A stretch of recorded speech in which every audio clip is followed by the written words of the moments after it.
pues iba a ser de todas maneras una clase maestra, pero muy tranquila, muy informal. Eh, eh, Patricia Ayala, digámoslo, es una mujer también muy consolidada, me parece, en cuanto a que has hablado mucho del documental, lo has estudiado, has tenido una carrera, digámoslo, con unas etapas muy claras, ¿cierto? De una persona que en un momento dado quiso estudiar cine en la Universidad Nacional, pero no pasa el examen, y eso pues la frustra un poco, pero un poco la empuja hacia el periodismo, que era también, digámoslo, un anhelo, porque pues Patricia es una persona que, a pesar de que hace documentales, es también una escritora. Lo digo porque tuve la oportunidad de jurado de leer un libro que me asombró extraordinariamente, no solo como cine, sino como texto, digamos, lo verbal, literario. Fue un guión que estuvo nominado a un premio de literatura, Sí, que eso era muy bonito. Eso. Entonces, en ese sentido, como que confluyen muchas cosas en ella, ¿cierto? Alguien que quería escribir, alguien que quería hacer cine, que hace periodismo, y que de todas maneras para ti el periodismo siempre ha sido algo como muy importante, como un eje fundamental digámoslo, del arte o del lenguaje que se preocupa por los otros, ¿cierto? Que es como un viaje hacia los otros, no solamente eso, como que tiene una constante en ti, ¿cierto? Claro, a ver, habría que hacer una aclaración porque efectivamente cuando uno habla del periodismo, como en este momento el oficio está tan degradado y como en general pensamos en los medios masivos de comunicación y en personajes muy nefastos, nos remitimos a algo que no es nada, ni interesante, ni grato, sí, no es lo que queremos. Yo cuando pienso en ese referente de los relatos periodísticos, pienso, por ejemplo, en un señor que se llama Richard Kapuscinski, un hombre que viajó por medio mundo y que tenía una sensibilidad muy especial y una forma muy interesante de acercarse a los otros. Y lo que te contaba es, él tiene un texto de ensayos que se llama El encuentro con el otro. Lo que dice él, lo que dice Kapuscinski, es que seguramente cuando fuimos nómadas, cuando en los primeros momentos de las sociedades humanas éramos 30 personas y mínimo 30, máximo 40, porque seguramente menos de 30 nos comía la selva, nos comía la manigua, y más de 50 no podíamos movernos, era inmanejable desplazarse. Lo que quiere decir es que si uno conocía a esas 30 personas o esas 50 personas de su pequeña familia tribu, conocía el mundo. Entonces dice él, hay que imaginarse ese primer momento histórico de la humanidad, cuando una pequeña familia tribu se encuentra con otra y descubre que en el mundo hay otros distintos, otros ajenos. Entonces lo que dice Kapuscinski, que es muy bello, es cuando nos encontramos con los otros, los seres humanos, tenemos dos opciones. La mayoría de las personas lo que hace es cerrar la comunicación de una de dos maneras. O va a la guerra porque tiene tanto miedo del otro que antes de que el otro le haga daño, él va y lo acaba, ¿cierto?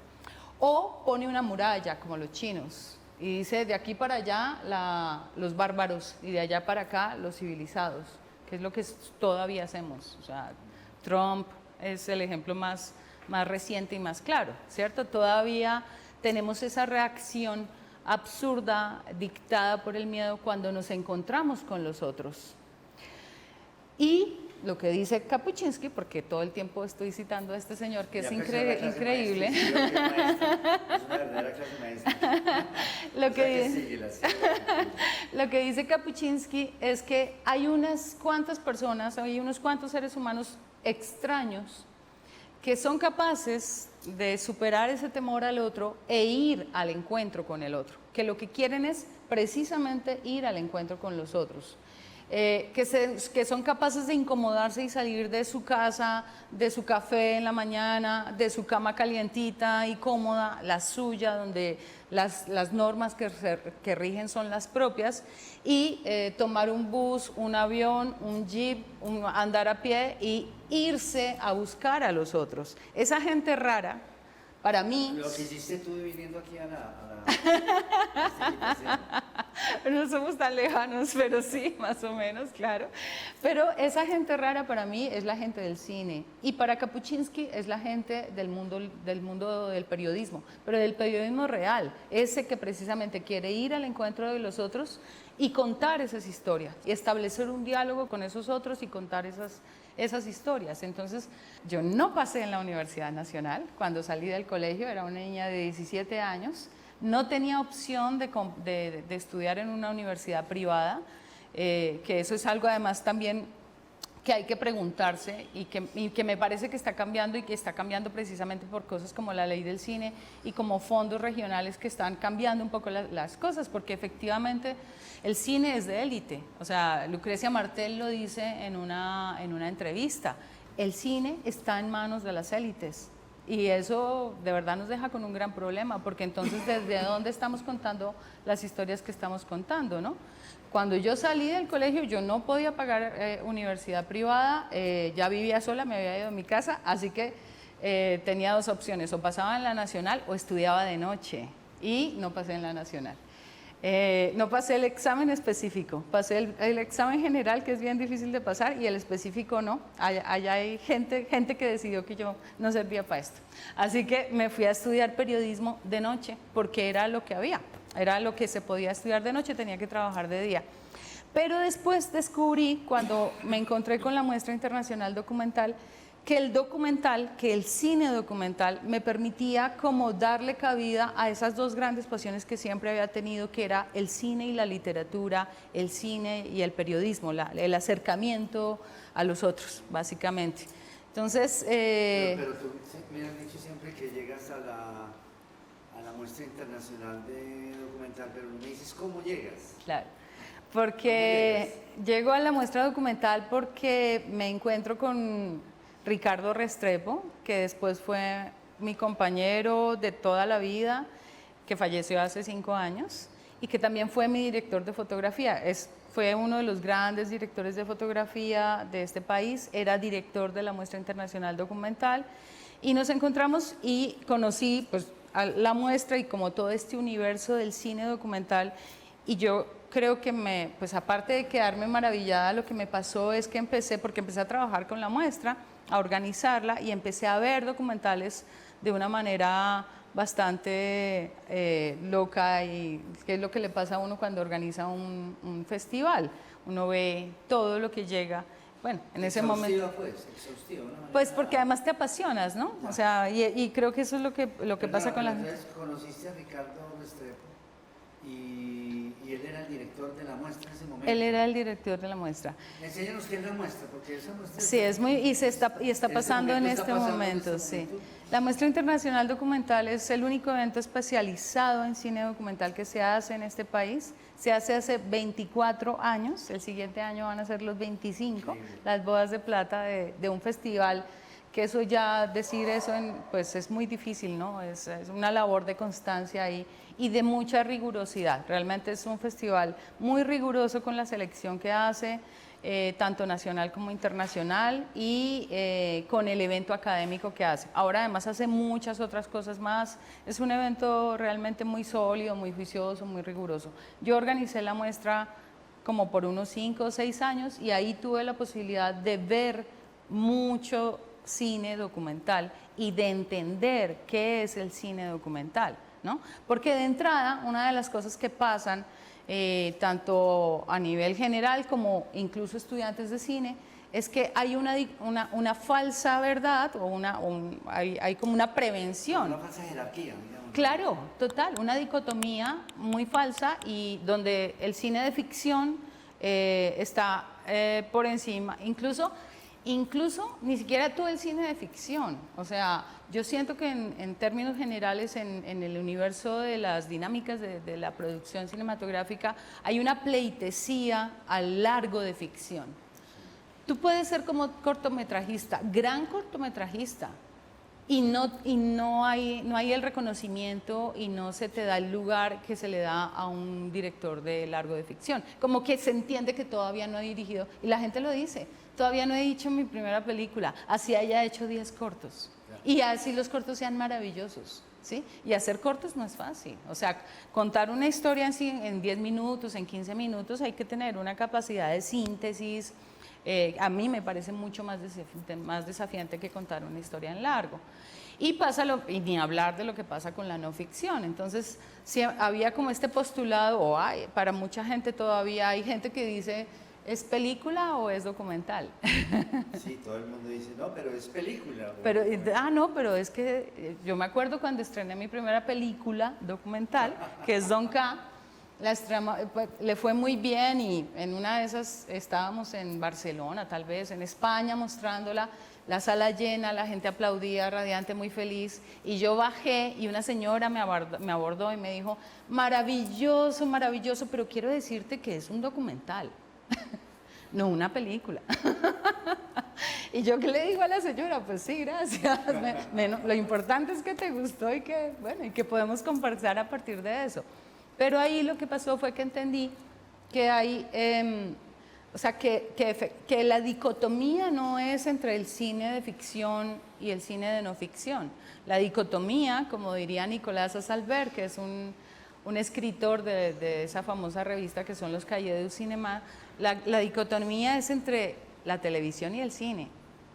Esos sí que son lenguajes distintos, ¿sí? Esos sí que son lenguajes que no tienen nada que ver, que no deberían tener nada que ver el uno con el otro, porque persiguen cosas distintas. Y vuelve y juega. No estoy diciendo que el cine esté por encima y la televisión por debajo. La televisión, y más ahora con este boom de plataformas, pues tiene una razón de ser y una razón de existir, y hay productos muy buenos, ¿cierto? Que a uno mismo le maravillan, pero son lenguajes distintos. Pues cuando tú conociste a Ricardo, porque es bueno hacer un homenaje a Ricardo. Claro, pero por supuesto. Y aprovechemos para que todos lo conozcamos un poco, porque es un tipo muy importante en su momento y ustedes han lamentado mucho, digamos, que no esté con ustedes, porque era un tipo fundamental, ¿no? Claro. Dentro del documental. Él fue el que creó digámoslo, como este nudo documental, porque se fue convirtiendo también en una alternativa al cine colombiano y como también como una forma de protestar por un lenguaje y abrirse a otras opciones. O sea, la gente que se ha acercado al festival de ustedes es una gente que se han renovado muchísimo en el lenguaje. Claro, ¿cierto? Claro, porque tú ves lo que se está haciendo en términos de cine documental en todo el mundo. Y bueno, fue un poquito de lo que yo te decía, para mí la muestra documental es mi maestría en cine documental. Ricardo y otra gente, o sea, hay un grupo... ¿Cuál era el concepto que tenían del documental cuando tú entraste? ¿Cuál era ellos eran muy militantes en eso, o sea, el documental es... Según John Grison, que es uno de los padres del cine documental y de los pensadores sobre el cine documental, la definición es, el documental es una interpretación artística de la realidad. A mí me da un poquito de risa porque esa es una definición que cabe perfectamente para el cine de ficción también, o dime si no, ¿cierto? Una interpretación artística de la realidad. Y en este momento están muy de moda las obras híbridas, entre más híbrido mejor, ¿no? Y de alguna manera yo siento que las películas, estas recientes películas que son obviamente de ficción, pero que tienen unos elementos tan cercanos a la aproximación documental, les ha ido muy bien en general en festivales y con premios, porque tienen esa cosa poderosa. El cine nació así, además parece... ¿Cuál, perdón, cuál película, de cuál estás acordando? Pues estoy pensando, por ejemplo, en Los Reyes, estoy pensando en La Jauría, ¿sí? En todo el cine que hace los realizadores de la Universidad del Valle, que es un cine efectivamente que obviamente es ficción porque hay partimos de un control, ¿sí? Porque para mí la diferencia entre... Luis Ospina siempre decía, y le atribuía esta frase a Hitchcock, la diferencia entre documental y ficción es que en la ficción el director es un dios. Es tan dios que puede hacer que llueva cuando no está lloviendo, o que sea de noche cuando es de día, por ejemplo, ¿sí? En cambio, en el documental, Dios es el director.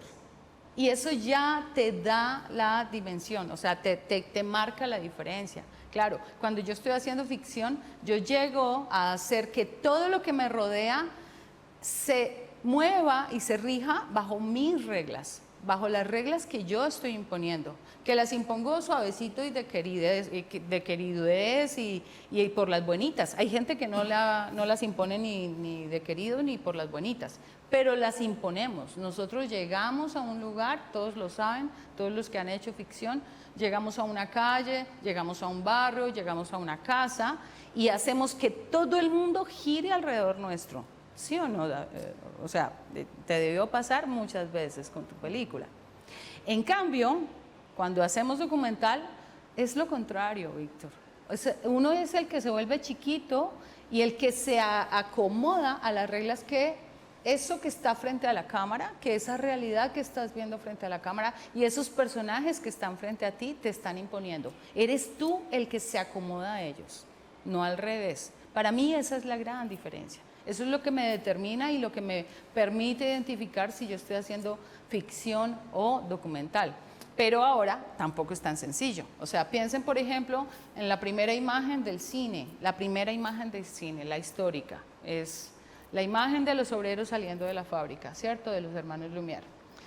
En principio, uno diría, es una imagen a todas luces documental, ¿cierto? Yo pongo la cámara y los obreros salen.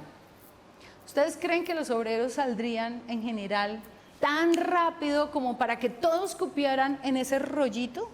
Porque era un rollito muy chiquito. ¿Cuánto dura esa película? ¿3 minutos? 3 minutos. 3 minutos. Yo honestamente no creo que los obreros de la fábrica de los Lumière salieran en 3 minutos. O sea, fue una puesta en escena. Evidentemente hay una puesta en escena, pero evidentemente.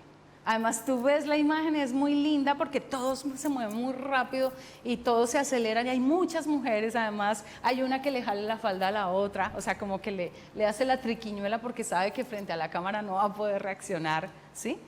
Y la otra la sigue como... Es una puesta en escena, pero eso no significa que no sea real. Eso no significa que yo esté viendo una mentira.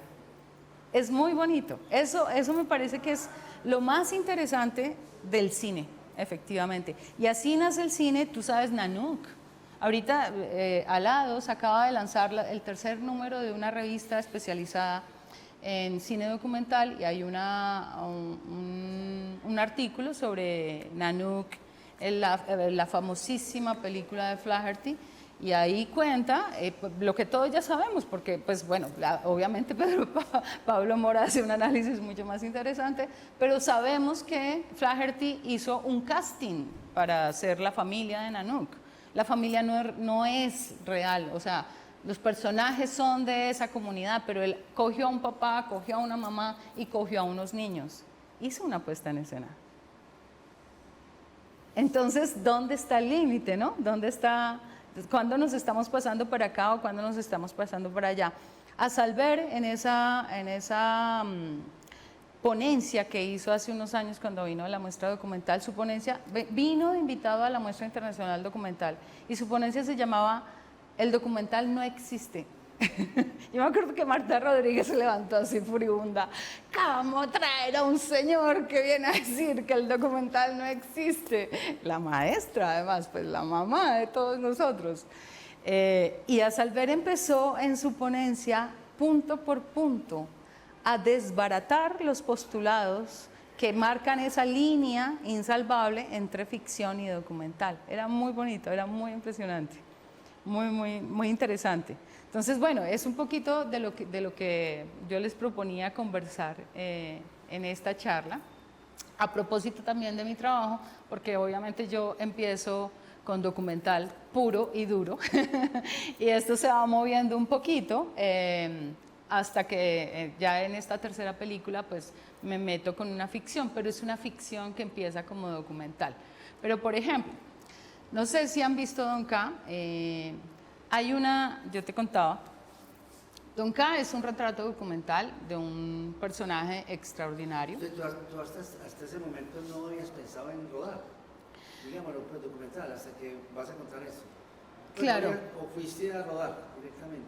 No, No, no, yo me demoré mucho en hacer mi ópera prima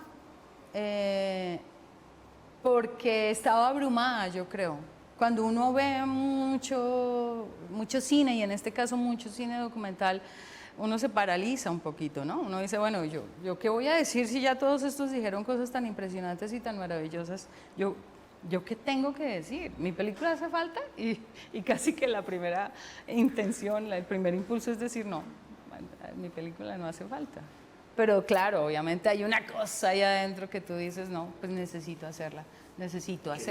Claro, hay una necesidad y a mí me parece que eso es el primer requisito, la honestidad, la honestidad con el oficio y la necesidad, más allá de lo que pase después con la película, esa necesidad de contar esa historia, de acercarse a esos personajes y de hacer una afirmación del mundo, porque yo creo que uno cuando hace una película hace una afirmación del mundo, ¿no?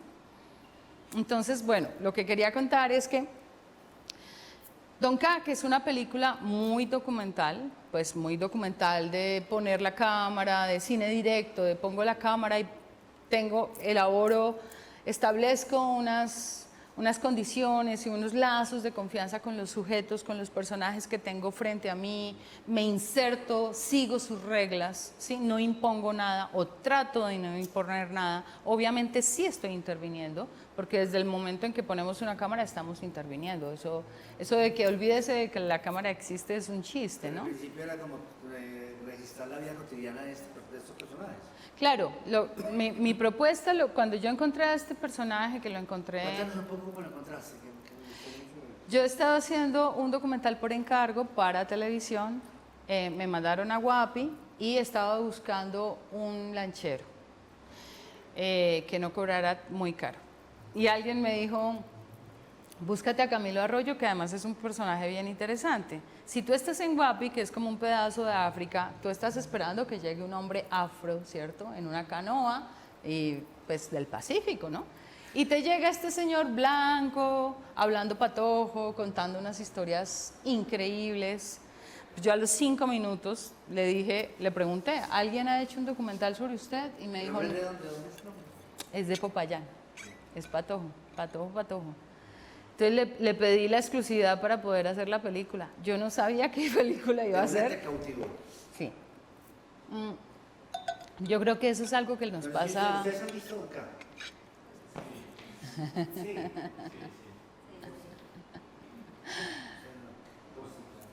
Es un bellísimo documental, un personaje extraordinario. Es un personaje extraordinario, que es lo que yo creo que hay que tener cuando uno quiere hacer un retrato documental. Tú no puedes hacer un retrato documental de un personaje que no sea extraordinario. Es un requisito, tiene que ser un personaje extraordinario. Si no, estás haciendo otro género, ¿sí? Estás haciendo un documental social, antropológico, no sé. Pero un retrato, cuando te enfrentas al retrato, tiene que ser un personaje que se sale de la media, por arriba o por abajo. El marginal, que es lo que pasa muchas veces con los chicos cuando están recién saliendo de la universidad, siempre quieren acercarse a la persona marginal, por ejemplo. En este caso, este es un marginal, pero un marginal que no encaja, ¿no? Que no encaja dentro de los postulados del marginal. Bueno, yo encuentro a este señor, pienso, aquí hay una película, le digo, yo me pido la exclusividad, si alguien llega, usted dice que ya tiene que ya Patricia ya la va a hacer la película, y él se ríe y me dice, bueno, está bien.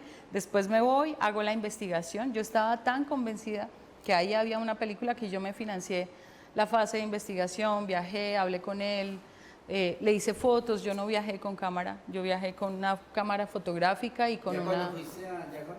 Cuando fui allá a hacer el trabajo de investigación. Antes de rodar. Antes de todo, antes de escribir el proyecto, ¿no? Y luego yo creo que me demoré como un año en que el proyecto tuviera financiación. ¿Por qué no nos hablas de eso?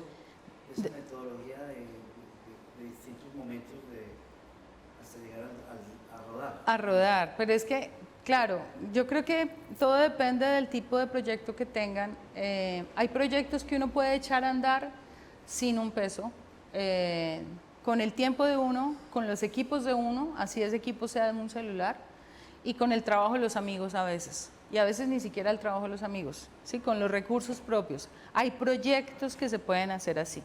Yo estoy terminando ahorita un documental que rodé desde el piso 19 de un edificio en el centro de la ciudad, y a lo largo de 3 años más o menos estuve grabando todo lo que veía frente a la ventana, ¿sí? Porque tenía vista a los cerros, a los otros edificios y a la ciudad. Esa es una película que yo puedo echar a andar sin necesidad de un fondo, sin necesidad de convencer a nadie, ¿cierto? Pero hay películas que necesitamos efectivamente de un apoyo, de unos recursos. Don K desde el principio era una película que tenía que pasar por el fondo, porque es una película que se hacía en Guapi, llegar a Guapi no era fácil, no es fácil llevarse un equipo, yo la quería hacer profesionalmente, con un equipo profesional, con Ricardo como director de fotografía, ¿cierto? El fotógrafo es Ricardo, esa mirada, claro, obviamente además éramos pareja, pues estábamos muy sincronizados, pero claro, era muy demandante y era un reto retratar ese lugar que para mí era como un paraíso que se estaba acabando. Entonces yo lo que hice fue hacer el proceso de investigación, que en realidad no fue tan largo como uno creería, lo que pasa es que sí fue muy intenso, estuve con él todo el tiempo, o sea, además ahora entiendo que me sirvió ser mujer, porque él es un macho alfa, los que han visto la película saben a qué me refiero, él es un macho súper alfa, ¿cierto? Y yo creo que si hubiera sido un realizador hombre, él no se abre de esa manera, ¿no? Es una realizadora mujer, entonces no me puso ninguna cortapisa, él se entregó, así, literalmente, se entregó, me contó todas sus historias. ¿Cuántos días esa intensidad? ¿De cuántos días esa primera parte? Es que suena mal decirlo, pero es cierto, una semana. En realidad fue una semana, de domingo a domingo, pero todo el tiempo. Yo me iba al hotel a dormir solamente y de resto estaba todo el tiempo con él. Entonces fue como una inmersión en su mundo y esa inmersión también me llevó a Popayán porque era la Semana Santa. Ahora, una cosa es encontrarse con el otro, hacer este proceso de investigación y luego empezar a escribir. Escribir me tomó 1 año, o sea, llegar a la escritura que lograra los recursos del fondo cinematográfico. La película ganó cuando... ¿Cómo se escribe un guión, digámoslo, documental? Esa es una gran pregunta. Hay gente que está muy en contra de la idea del guión en documental, ¿no? Porque el postulado es que si yo escribo un guión como tal, yo voy a salir a buscar a que la realidad se acomode a mi guión, ¿cierto? Y eso es un gran riesgo. Eso es ficción. Eso lo convierte en ficción. Lo interesante es precisamente que yo salga y la realidad me empiece a decir como por dónde es que tengo que ir encontrando la película. Ahora, no me puedo perder, ¿no? O sea, tengo que tener una base sólida y tengo que... Por eso el ejercicio de hacer documental es de una suma concentración. La ficción también, yo sé. Pero en la ficción hay momentos donde tú sueltas. Es decir, cuando alguien dice corta, tú sueltas. Tú sueltas y te preparas para la siguiente escena, ¿cierto? Cuando estás haciendo documental, la película está ahí pasando todo el tiempo y tú tienes que tener la concentración necesaria y todo el tiempo activa para saber en qué momento haces rec y en qué momento das el stand-by. Porque es al revés de la ficción. En la ficción todo el tiempo estás esperando para que alguien diga acción. Y cuando dicen acción, si lo estás haciendo muy bien, la película empieza a fluir y tú la ves a través del monitor y está fluyendo y de pronto tú mismo tienes que decir corta porque se acabó la escena, ¿cierto? Entonces, para mí la ficción es como un coitus interruptus todo el tiempo porque cuando ya por fin está pasando, ¡pum!, tienes que parar y prepararte para la siguiente. En el documental es al revés, todo el tiempo, bueno, también depende del tipo de documental, pero un documental... Una película documental como Don K implicaba poner la cámara y dejar que las cosas pasaran. ¿Pero qué escribiste entonces, perdóname, en ese año? Entonces, escribí. ¿Cómo qué? Conceptos. Escribí la sinopsis, la estructura narrativa, el tratamiento, la investigación. Eso fue lo que escribí. Entonces, ¿qué es? Para mí ahí es como responder a 2 preguntas muy básicas, pero son las mismas 2 preguntas que se puede responder uno desde la ficción. ¿Qué estoy contando y cómo lo estoy contando? Entonces, la investigación y la sinopsis son el qué. Es lo que estoy contando. Es la historia, es el tema es la afirmación que estoy haciendo. Yo quería hablar de la libertad y este señor me permitía hablar de la libertad porque era un tipo loco que había decidido ser libre. Ese es el tema que Claro, has descubierto. claro, pero lo descubrí después, o sea, a mí me atrajo él con sus historias y con, sí, pero no fue de primerazo que sentiste, uy, este man es un man libre, genuinamente después libre. lo fui entendiendo, que lo que quería hablar era de la libertad, pero ese es el qué. Y luego, cuando te vas a lo que llamamos estructura narrativa, que sería como el guión en documental, es cómo cojo ese qué y lo organizo en una historia, en este caso una historia aristotélica, porque pues a mí me gusta, yo sí soy muy de la catarsis y de la peripecia y de no tan pegado pues al...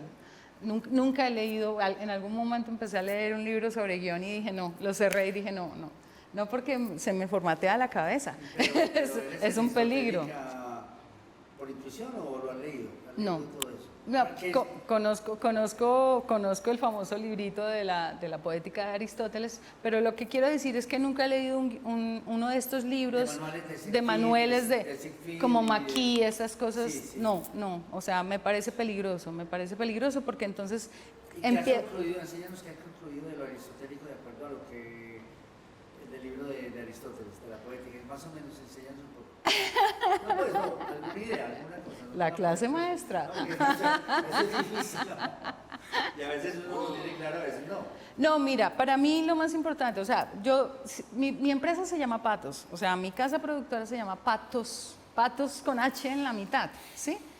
Porque para mí, y lo digo porque en un momento dado hubo una moda en la realización de cine colombiano en el que se volvió moda ser anti-aristotélico. Y la gente decía, es que yo no soy aristotélico. Yo soy aristotélica porque creo, para mí, es parte de la función que debe hacer el cine, es limpiarnos el alma. Y eso es la catarsis, ¿o no? O sea, si yo entro a una película y después de 90 minutos o de 120 minutos o de 30 minutos salgo igualita que como entré, pues como que perdí un poquito el tiempo. O sea, para mí si no hay catarsis en la obra cinematográfica, algo hace falta. Conozco muchas obras que no son aristotélicas, me parecen maravillosas, las disfruto, pero prefiero las que me remueven por dentro, prefiero las que me revuelcan, ¿no? Entonces, para mí la catarsis es importante. Y eso, claro, cuando tú te vas a lo de la estructura narrativa, tienes que darle una gramática a la realidad. O sea, yo tuve que coger todo lo que había visto, todo lo que ya sabía de Camilo, todas sus historias del pasado y las historias del presente, y volverlas una historia aristotélica que se contara. A mí me salieron como 7 secuencias narrativas, por ejemplo. Yo lo que hago es que titulo cada secuencia, entonces digo, por ejemplo, 7 capítulos, ¿o qué? 7 secuencias narrativas, que no son 7 capítulos, son 7 secuencias narrativas. Tendría que mostrar, como no estaba preparada para... Pero cada son varias secuencias, por decirlo. Claro. Yo lo que pienso es, bueno, ¿cómo empiezo esta película? ¿Cómo la sigo? ¿Cómo la desarrollo? Etcétera. Ahora, eso es con lo que voy, ¿no? Al rodaje. Luego yo voy al rodaje y la realidad me muestra otra cosa. Mi conflicto, por ejemplo, en el papel, mi conflicto con Camilo Arroyo era, este es un hombre que decidió ser libre, que se la jugó por un camino muy loco, muy raro, y que va a cumplir 60 años, cumplía 60, en ese momento tenía 60, o iba a cumplir 60, tampoco estaba tan viejo como dice. Pero la vejez se avecina, ¿no? A los 60 es como, bueno, muy bien, ¿no? pero perfecto, es impresionante. Pero ya empezaba a decir, pues pucha, ¿sería que la embarré? Porque claro, ya me voy a volver viejo y no tengo casa, no tengo hijos, no tengo nada. Entonces, eso para mí era el conflicto del que yo iba a hablar en la película. Pero luego vino la realidad y me regaló otro conflicto que yo decidí que sí lo tomaba, que es el conflicto colombiano. A él le llegó la guerra a la casa, quedó en la mitad. Bueno, los que conocen la película ya saben un poquito de qué estoy hablando. Me pareció tan interesante eso, porque viendo una película de un personaje que estaba, digamos, inspirado en el personaje, hay un momento que la realidad entra. Claro. Y lo pone a un lado. Claro. Lo arrincona. Sí. Es un personaje arrinconado. Entonces, por ejemplo, que yo quisiera mostrarles los 2 primeros clips de Don K, porque ahí queda en evidencia como después, incluso después de haber ido de haber rodado y de sentarme con el montajista a pensar la nueva estructura narrativa, la estructura narrativa cambia con respecto a lo que yo había escrito, ¿no? Y eso está muy bien, o sea, habría que dudar de una película que sea tal cual, exactamente igual a lo que uno tenía en la escritura. Es como si no te dejaste permear por la realidad, no dialogaste con la realidad, no te dejaste tocar por la realidad y eso tendría problemas. Entonces les voy a mostrar el primer clipcito.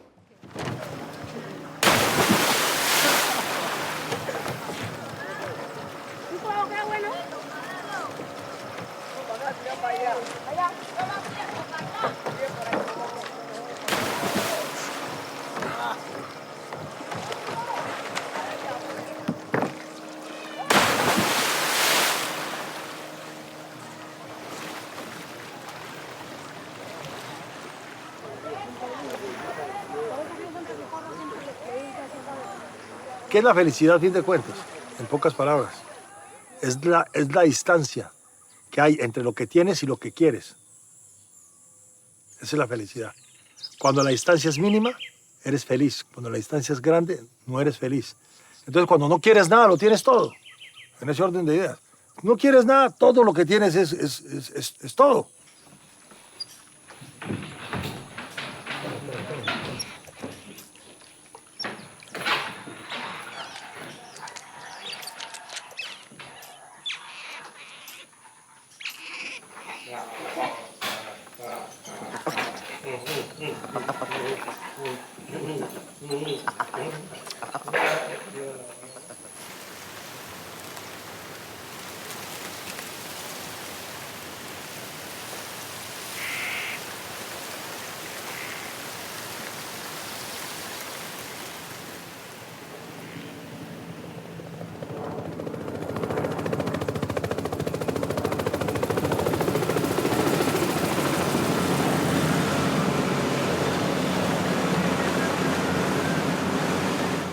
Entonces, en esa nueva estructura que surgió después del rodaje, ya con el material, la primera parte, yo me acuerdo que la primera secuencia narrativa en la estructura que yo había escrito era,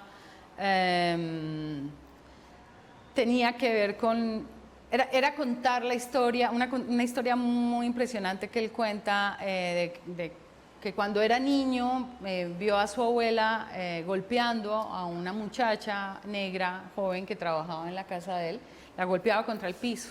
Y él cuenta que escuchó el golpe seco y fue y vio a la abuela en esas y le dijo, suéltela, abuela, suéltela. Y ella le dijo, usted quite de acá. Eso lo cuenta en la película. Sí, claro.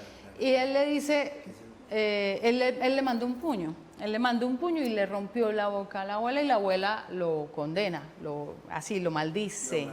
Lo maldice, que él decía, me bendijo en realidad. Entre negros morirás. Él decía, entre negros has de morir porque tenés condición de negro. Así empezaba en la escritura, así empezaba la película, ¿sí?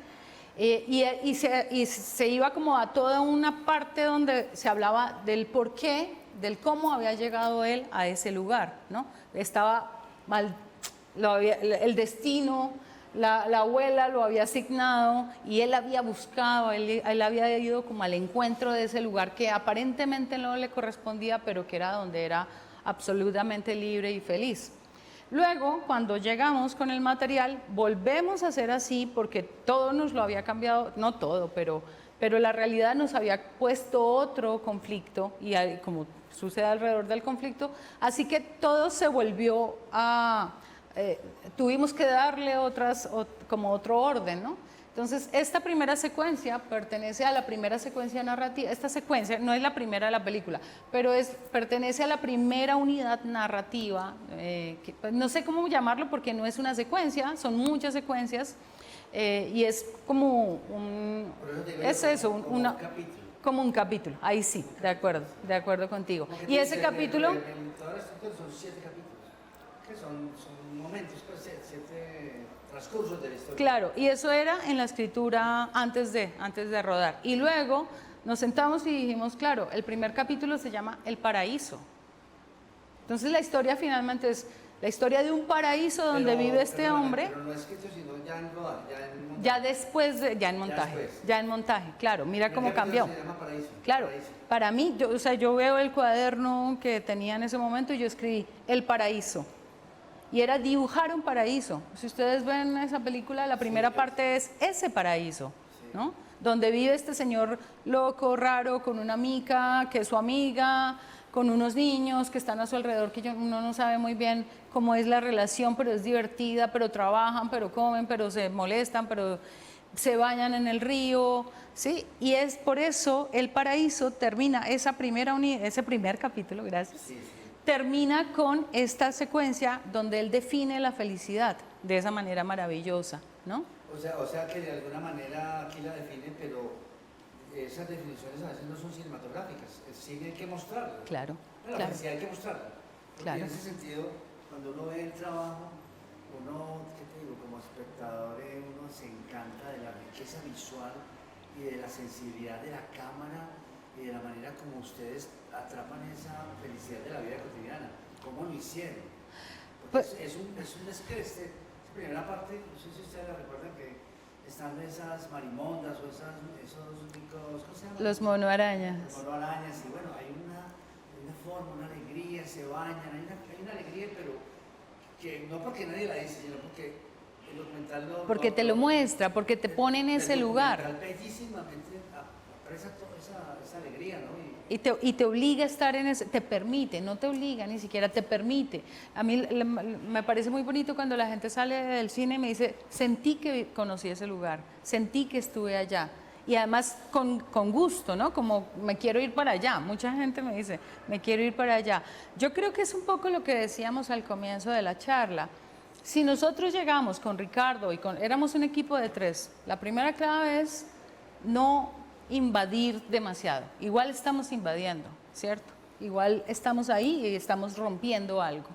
Pero la primera clave es volverse chiquitos, lo más chiquitos posible. Éramos 3 personas, Ricardo Restrepo, el director de fotografía, el sonidista José Jairo Flores y yo, que hacía dirección y producción de campo, porque pues éramos muchos, o sea, una cuarta persona ya era demasiado, rompíamos como con algo ahí. Y someterse a las reglas del lugar, ¿sí? Saber por dónde uno se mueve, hasta dónde llega, cómo saluda, cómo hace para que la gente lo acepte a uno, porque finalmente lo que está haciendo el sujeto que está frente a la cámara no es olvidándose de la cámara ni el aparataje, es aceptando la cámara y el aparataje.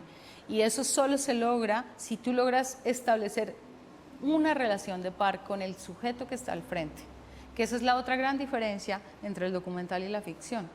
Si tú, yo siento que logré construir una relación de par con estos personajes, con los niños, con Camilo, ¿sí? Había una paridad. Yo no estaba por encima de ellos, ni ellos por encima de mí, que también sería muy peligroso. Pero en la ficción nunca hay relación de par. O sea, en la ficción tú eres el director y el actor, así sea un gran actor y así participe mucho de la construcción del personaje, está debajo de ti. Y eso está bien, porque eres tú quien está construyendo, o sea, quien sabe qué es lo que necesita de ese personaje. En la ficción, en el documental no, y eso es muy chévere. O sea, para mí es de lo más rico, porque finalmente te permite. Marta Andreu, que es una famosísima productora dedicada al universo del cine documental, lo dice de una manera muy bonita.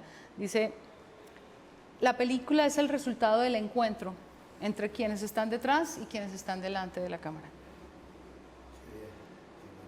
Es bello eso.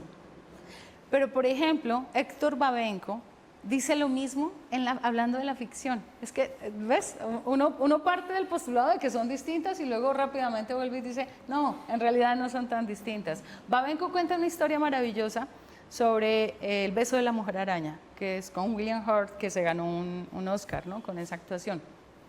Él dice que cuando William Hurt llegó al set, era la gran estrella además, Babenco era como el director que tenía la fortuna de estar trabajando con este señor. Y el actor llegó con una cola de caballo, con los labios pintados, con un lunar aquí pintado, y que parecía un travesti, pero un travesti de quinta, dice él. Entonces él fue y le dijo al asistente que lo devolviera, que se limpiara la cara, que se quitara esa cola de caballo.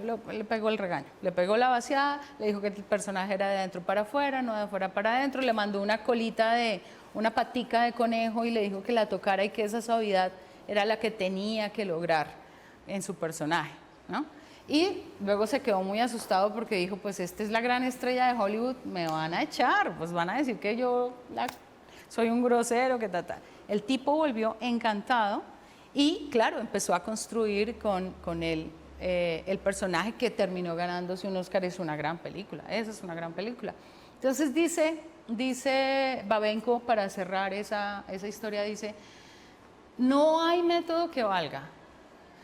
No es cuestión de métodos, no es cuestión de fórmulas y ni siquiera es cuestión de escuelas. Él dice, conozco a mucha gente que sale de escuelas de cine y que no te arman una escena, que no tienen creatividad. Todo es la referencia de la referencia de la referencia. ¿De qué se trata? De la magia que sucede cuando dos personas se encuentran. Si esa magia sale, eso va a quedar registrado. La cámara va a ser capaz de capturarlo, como pasó acá.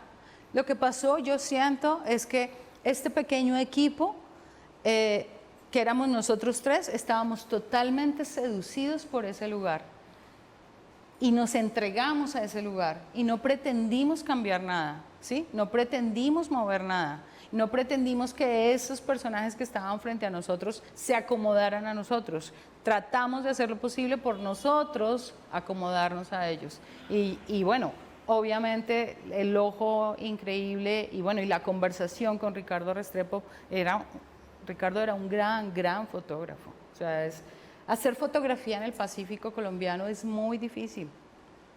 El cielo siempre está gris, abajo tienes el mar, el río pues que es café, ¿no? Siempre está lloviendo y además tenía un hombre muy blanco y unos niños muy negros. Y tú sabes que se expone distinto para unos y para otros. ¿Cómo lo hizo? Perdóname, El mago. Yo escuché que Don Carter se hizo al final en cine, en 35, o eso, ¿a qué alude eso? Porque cuando la película... ¿Se rodó en qué? Se rodó en digital y se hizo la inflada 35. ¿Y se hizo la inflada 35? ¿Por qué? Cuéntame un poco eso. Porque cuando ganamos esa convocatoria, la convocatoria del FDC se llamaba largometraje para finalizar en 35 y participaban por igual en la misma convocatoria documentales, ficciones, animaciones. Entonces ganamos una convocatoria que no era fácil ganarse con una película documental y nos tocaba, o sea, el contrato decía, ustedes tienen que terminar en 35. O sea, lo que uno ve ahí es el formato 35. No, lo que estás viendo aquí es el formato digital, pero yo tengo una copia en 35 de Don K. ¿Y la has proyectado?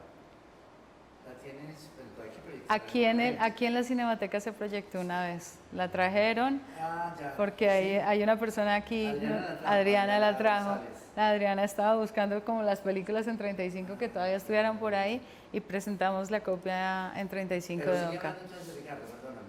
Ricardo, fotógrafo. No, entonces, bueno, eso para cerrar y para contestarte cómo siento y cómo creo yo que logramos como capturar un poco la atmósfera y el alma de ese lugar.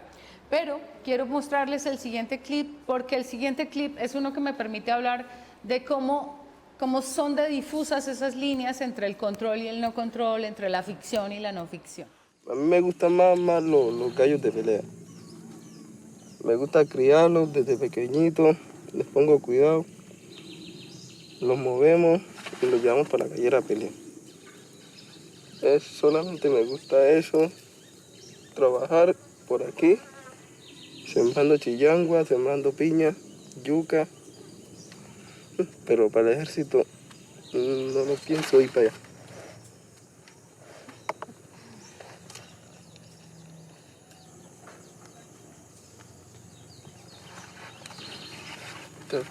No sé hasta cuándo me quedaré acá. De pronto un año más. Que ya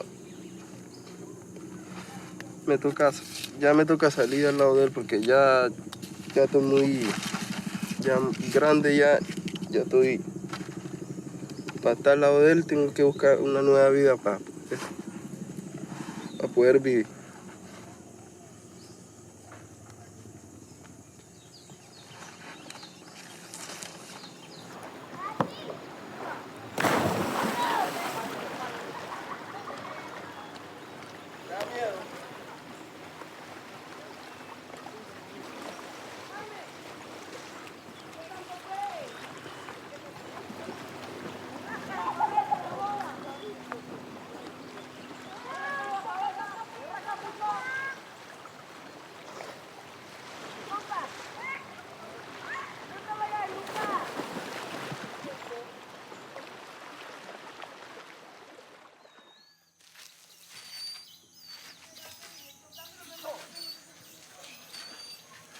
Imagínese usted en esta situación, una persona de mi tamaño, y lo coge a usted y le hace. Y le va caminando. Usted no lo va a convencer con sonrisita. Cuando usted lo cogen de aquí, Juan Carlos, que lo llevan para una pared y lo aprietan. ¿Cómo se defiende de eso? Aquí, tengo que agarrarlo de aquí. No, podría ser. No me aparto que es buena, pero hay una mejor.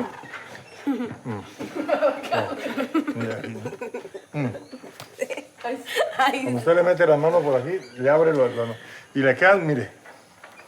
Luego, apriete duro, yo no le voy a hacer nada. ¿Sabe cómo se ahorca? A la espalda. Se coge la camisa y aquí. Ahí se mata.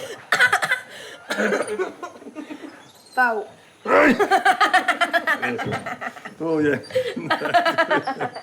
Me agarró bien. Nunca se deje someter. Ese fue el copy que le pusimos a la película, nunca se deje someter. Yo quería mostrar esta escena, es una de mis secuencias favoritas de la película, porque es un ejemplo de cómo, al igual que los hermanos Lumière, esas líneas se vuelven tan difusas. Yo había rodado a lo largo de un año. Sumando días, fueron 50 días, por tanditas.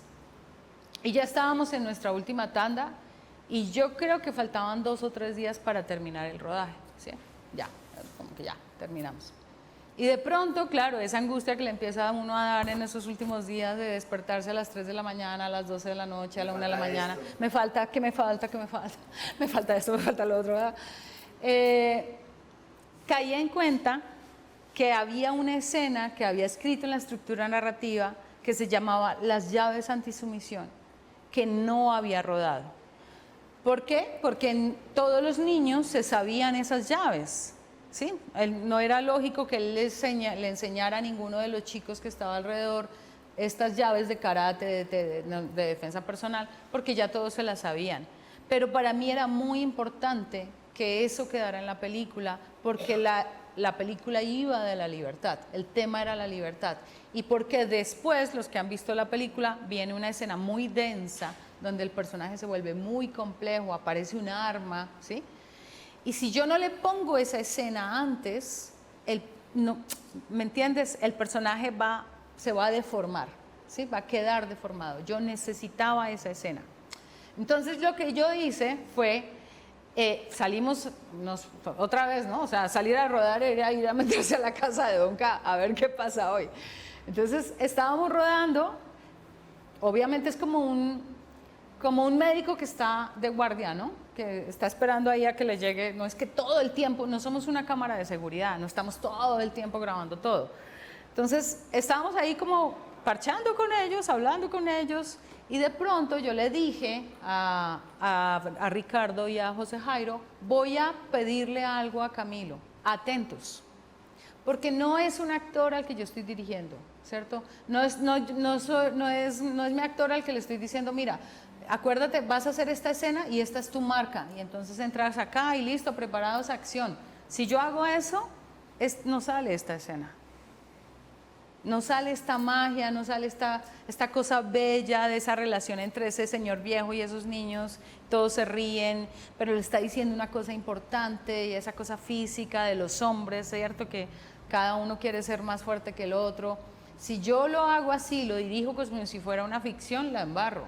Entonces yo lo que hice fue ir y decirle, Camilo, ¿te acuerdas que tú le enseñabas a los niños las llaves antisumisión?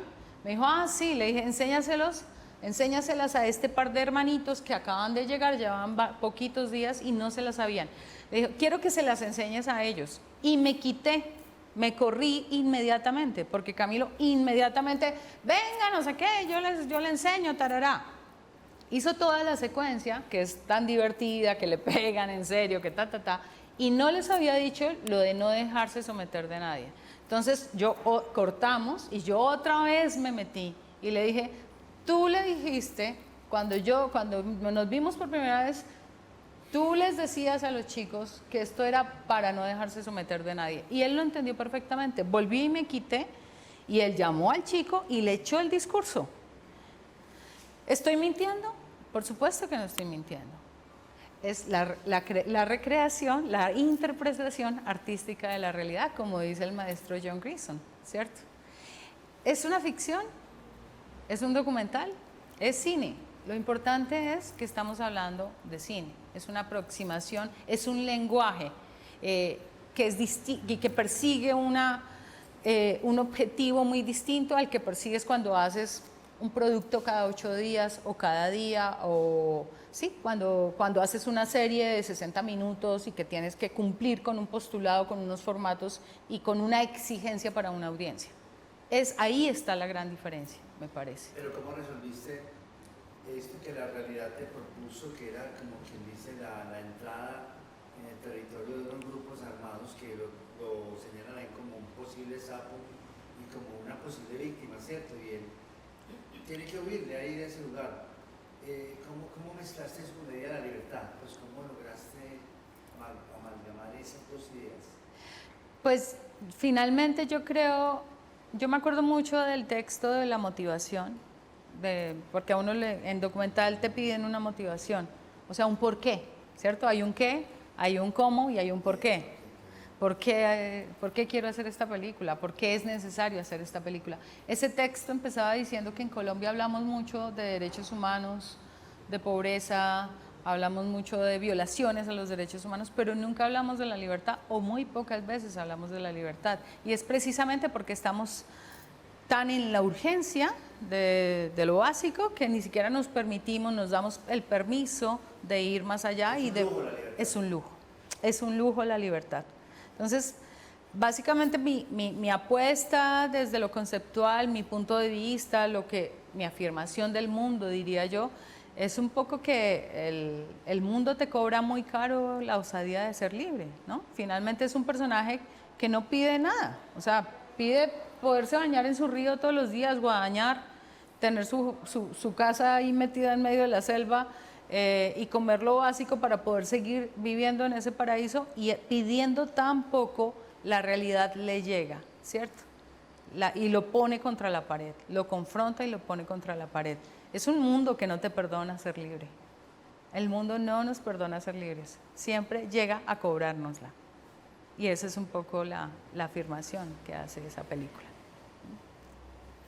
¿Alcanzamos a mostrarlos de la otra película o no? Yo creo que sí, claro. La ¿Sí? otra película es distinta, es una película, pues las dos digamos, lo tienen, llegan a salas de cine, llegan al cine comercial. Yo recuerdo que era muy importante, digamos, esas dos películas porque marcó una actitud ya del documentalista y ya una protesta de que el documental tenía unos espectadores, que el documental interesaba muchísimo y por primera vez se va en salas de cine, ¿cierto? Sí, Dos películas se dieron, ¿cierto? Las dos películas tuvieron, cada vez es más difícil que una película colombiana esté en salas de cine. Un documental, pues. Y en general una película colombiana que no sea una película taquillera. O sea, sabemos muy bien que las películas comerciales de Dago García, a quien admiro mucho y respeto mucho, pero sabemos bien que son películas que tienen asegurada la taquilla, la sala de cine, pero una película independiente, es que no es, lo que te quiero decir es que no es un mal solamente de la no ficción. O sea, piensen en, ahorita porque estamos en un boom y que a los Reyes del Mundo le hayan dado 100 salas, hay que aplaudirlo y apoyarlo, o sea, hay que ir a las salas y hacer números, porque finalmente el capital es así, el capitalismo es rudo y simplemente si no das números te sacan. Eso es. Lo que pasa es que uno pensaría que con este tipo de películas que son hechas al abrigo de una ley de cine que tiene otra lógica, no la lógica del capital. Donka hizo 5.000, por ejemplo. Tendría que haber hecho 10.000 y pasaron muchas cosas largas de explicar para que no hiciera los 10.000 que le correspondían. Era una película de 10.000 espectadores, lo sabíamos. Arrancó en 10 salas, pero era un milagro, o sea, era un milagro que una película documental estuviera en salas de cine. Y yo ahí debo reconocer que la persona de Cine Colombia en ese momento no tuvo ninguna duda, se enamoró de la película y dijo, vamos a salas de cine. Lo que me pareció más increíble es que después Un Asunto de Tierras estuviera en salas de cine, porque Donka es una película amable con el espectador, o sea, es muy seductora, tiene estos personajes encantadores, pero Un Asunto de Tierras es una película ruda, fuerte, densa, y entró a salas de cine, y entró también con Cine Colombia, entró también con Cine Colombia, 2.000.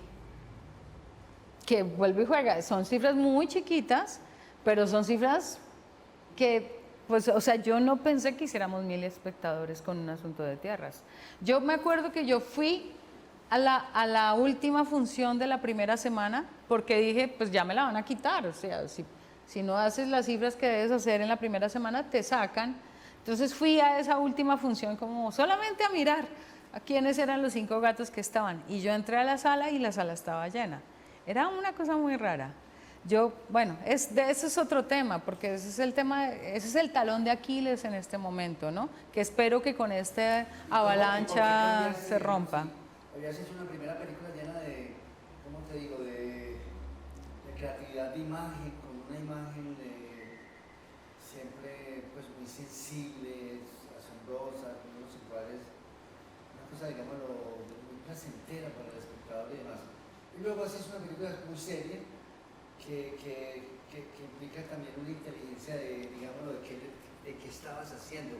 Cambias el estilo por completo, ¿cierto? Cambias el estilo, pones la cámara en un trípode, ya te pones, ya no estás moviendo la cámara, estás con los encuadres, con un sonido muy riguroso, para que se entendiera realmente qué estaba pasando allí. Como un compromiso político tremendo, ¿no? ¿Qué te llevó a eso? ¿Qué fue lo que te llevó a la idea de hacer esa película? Volvemos al qué y al cómo, Víctor. O sea, si tú tienes un qué, que es la libertad, y tienes un personaje extraordinario como este, el cómo tiene que casarle como un guante, ¿cierto? Claro. Y el cómo, me parece que en Donka es muy evidente esa relación perfecta entre el qué y el cómo, entre lo que estoy contando y el cómo lo estoy contando. Yo no podía hacer una película sobre la ley de restitución de tierras de una manera juguetona, con una cámara que se mueve para un lado y para el otro, porque estoy hablando de un universo estático. Estoy hablando casi como de un espejismo, finalmente, ¿no? Ese pueblo, por ejemplo, es un pueblo rulfiano. O sea, es un pueblo que te hace pensar en Juan Rulfo, como aislado, suspendido en el tiempo, el pueblo de donde sale esta comunidad. Pues Y es... La película es... ¿Han visto todos una cuestión de tierra? Un Asunto de Tierras. Un asunto de tierra. Cuéntale así. Un Asunto de Tierras es un seguimiento de un año a una comunidad que aplica a la ley de restitución de tierras, que empezó en el 2011 con el gobierno Santos.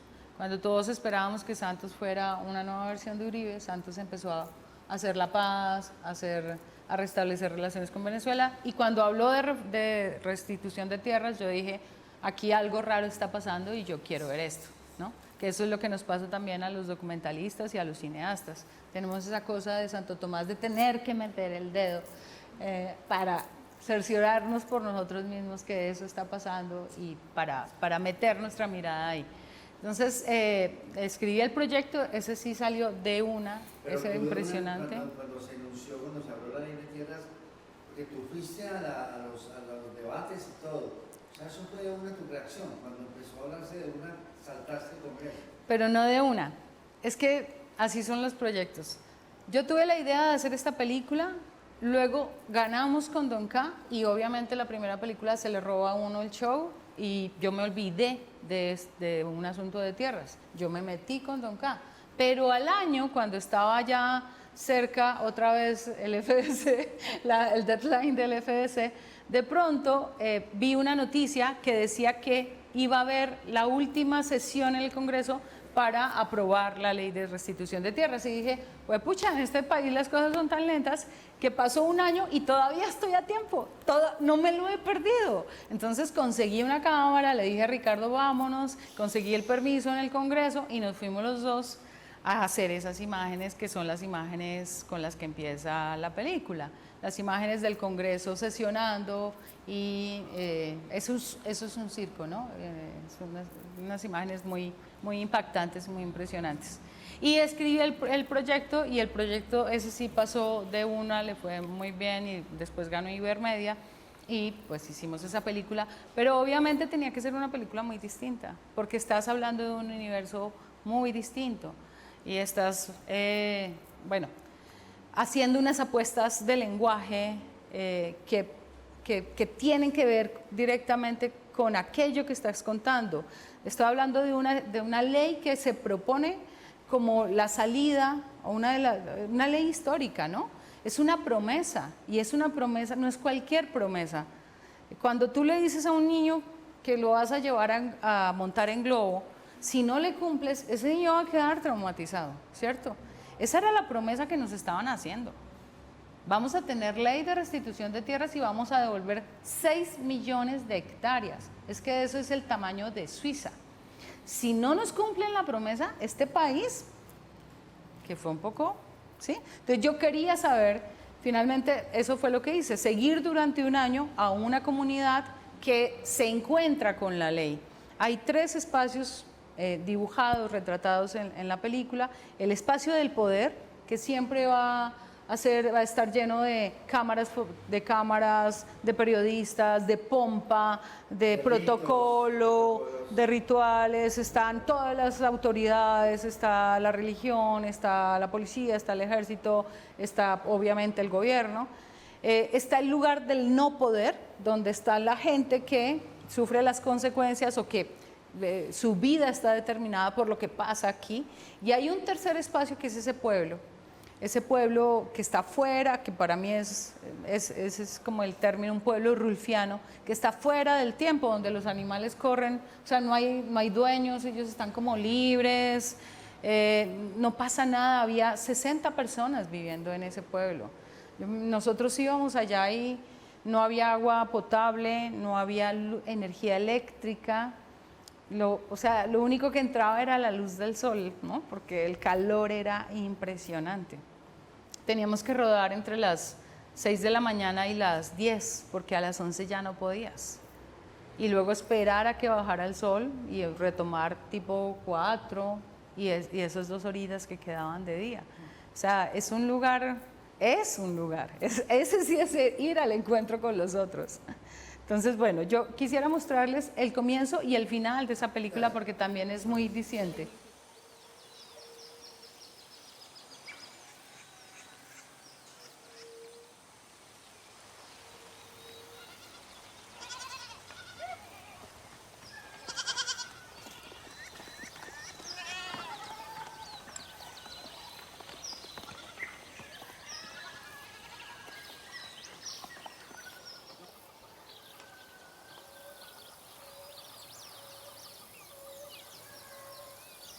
Si tener la tierra es tenerlo todo, entonces perder la tierra es perderlo todo.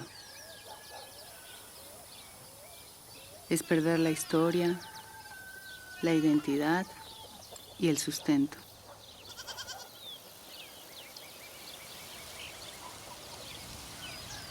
En mi país, millones de personas han perdido la tierra por la guerra, por el engaño, por la violencia.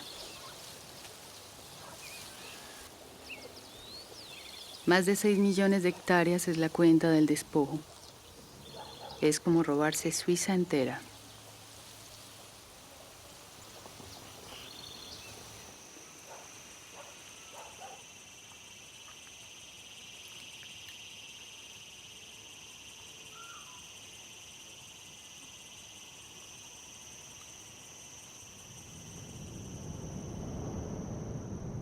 Pero hoy, el Congreso se da cita para la aprobación de una ley que promete devolverle las tierras a sus legítimos dueños. ¿Será cierta esta promesa? El orden del día para la sesión plenaria de hoy, miércoles 18 de mayo de 2011, es el siguiente. Primero, llamado a lista. Segundo, yo no entiendo por qué hay carreras para aprobar tal vez la ley más importante de esta legislatura. La ley no está tan de afán, senador Name. Las víctimas llevan esperando 4 años la ley. No hay tal afán. Creo que no ha habido una ley más debatida y más discutida en el Congreso que precisamente esta ley. Sí, ya, doctor Robledo. Yo creo que no se puede negociar aquí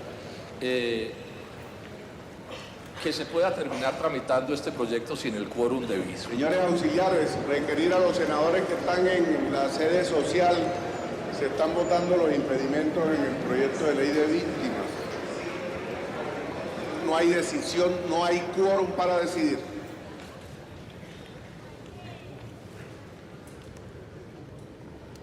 Debido a la abrumadora mayoría, vamos a citar el martes a las 9 de la mañana. Y no hay comisión ni nada. Y para que vayan buscando la agenda, tenemos los datos.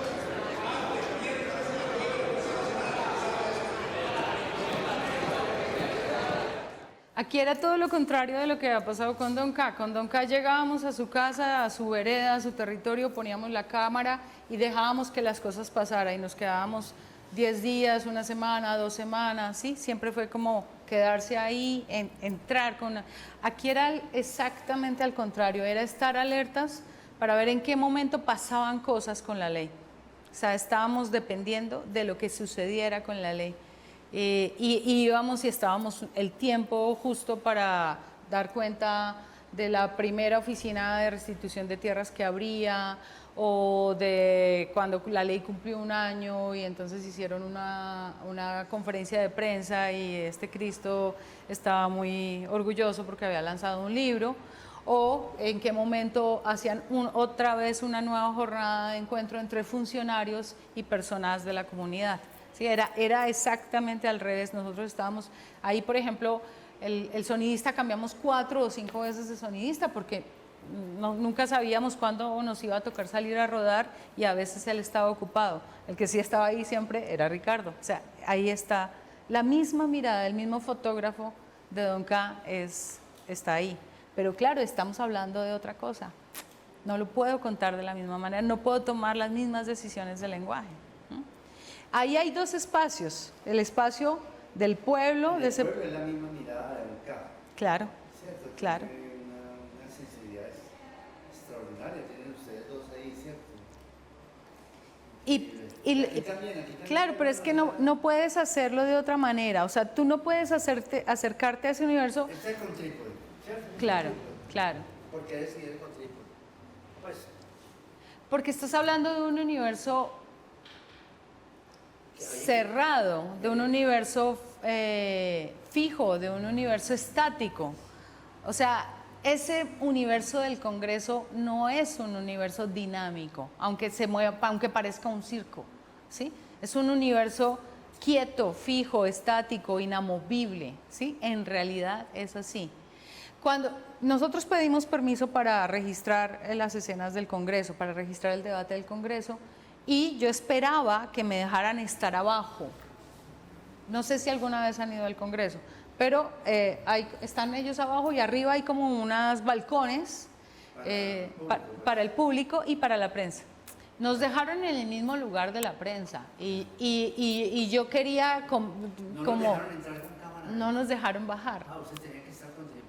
Teníamos que estar arriba. Pero luego agradecí infinitamente que eso hubiera pasado, porque yo no podía estar cerca de esos personajes.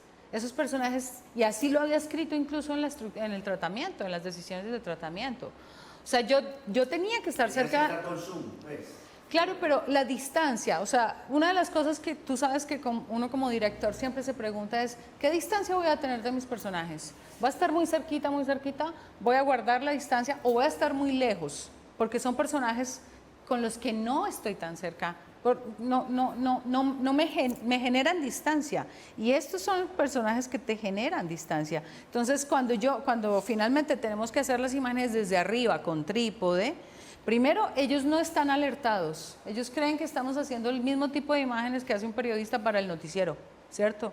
No se dan cuenta, el que haya visto esta película sabe que más adelante los vamos a ver viendo mujeres desnudas en una pantalla, el otro está durmiendo, el otro está hablando por teléfono, el otro está molestado, o sea, es un circo, ¿sí? Es realmente, si yo estoy abajo, la cámara siempre maquilla. Si yo estoy abajo, ellos van a estar alertados de la presencia de la cámara, de otra cámara distinta, y esas imágenes yo no las voy a tener. Y segundo, a mí me gusta mucho esa distancia, porque es la distancia que te genera ese mundo. Ese no es nuestro mundo. Nosotros necesitamos sentir empatía con los personajes que vienen más adelante, que además es un personaje colectivo, es un montón de gente de la comunidad de Las Palmas, y a veces es una señora, a veces es un muchacho, y es gente muy bella, y te va cambiando el rol, pero siempre es un rostro cercano y la cámara siempre está cerca de ellos.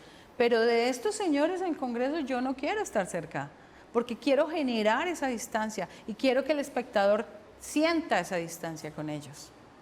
Esas son las decisiones de lenguaje que uno va tomando en el camino. Solamente quisiera cerrar con el de cierre, y saltamos a la ficción rápidamente porque yo supongo que se nos acabó el tiempo, ¿o no?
Ya sabe cómo era eso.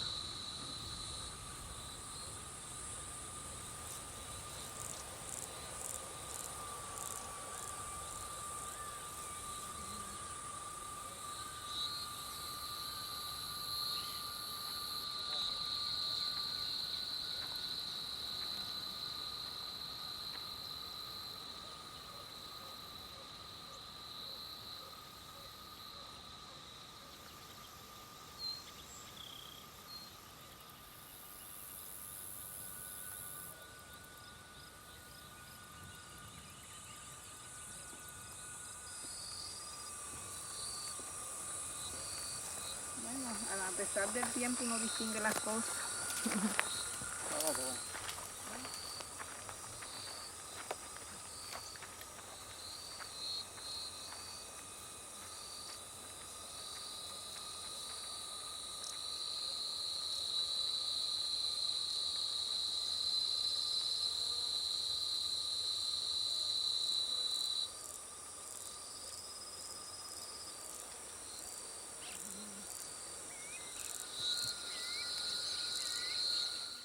Bueno, ese es el momento en el que los dos, pues es un personaje colectivo, son varios personajes, es muy coral la película, pero digamos que estos dos personajes son como de los que más destacan, es doña Juana, una líder, y el señor Pellito, que era como tal vez de los reclamantes de tierras más viejos.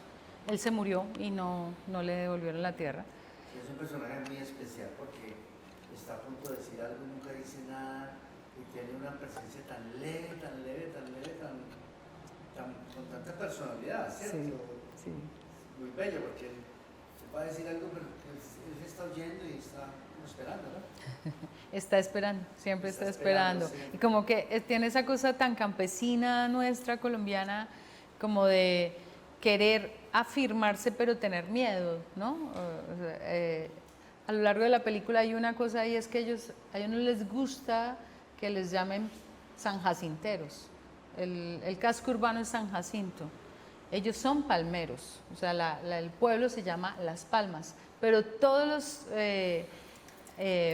oficinistas y todos los funcionarios con los que se encuentran les dicen, ustedes son sanjacinteros.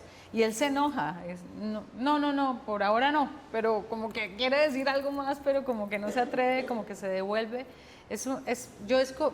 Yo encontré en esta comunidad una comunidad que no se quedaba en el papel de víctima y por eso me fui con esa comunidad de Las Palmas. Ellos nunca habían hecho, por ejemplo, nunca habían aplicado a las ayudas que da el gobierno para las poblaciones desplazadas, nunca habían querido como identificarse con ese rol de la víctima.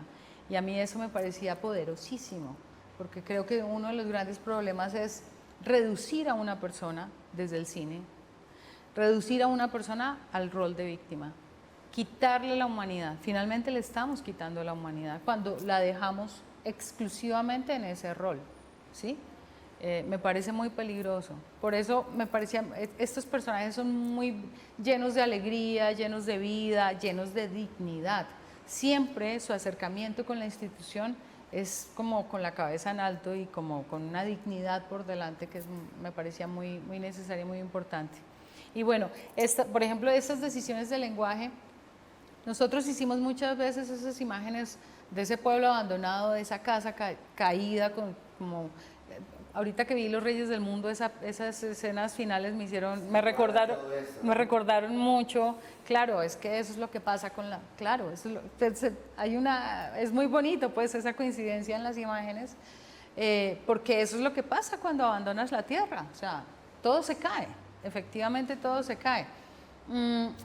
Pero yo no encontraba la manera, habíamos hecho las imágenes con Ricardo y ahí sí con cámara en mano, pero no daba lo mismo, no generaba esa sensación que uno tiene allá como de un lugar como fuera del tiempo, como fantasmal. Entonces nos conseguimos un aparatejo que parece un Steadicam pero hechizo y le dimos la vuelta. Él le dio la vuelta, lo puso hacia abajo y por eso esas imágenes son tan raras, ¿no? Es como un movimiento extraño, como medio volando, pero no volando, o sea, como un fantasma que se pasea por el pueblo. Era un poco la intención de esas imágenes finales. Ahí lo que ha pasado es que ellos han ido al cabo del año a la Oficina de Restitución de Tierras, les estoy dañando la peli a los que no la han visto, pero pues lo interesante es cómo se llega allá. Y les han dado una razón que es absurda y ridícula. Salen muy descorazonados, se montan en ese jeep y deciden irse a ver la tierra que es de ellos, al menos a verla. Ese es el reencuentro de ellos con ese lugar, con ese pueblo.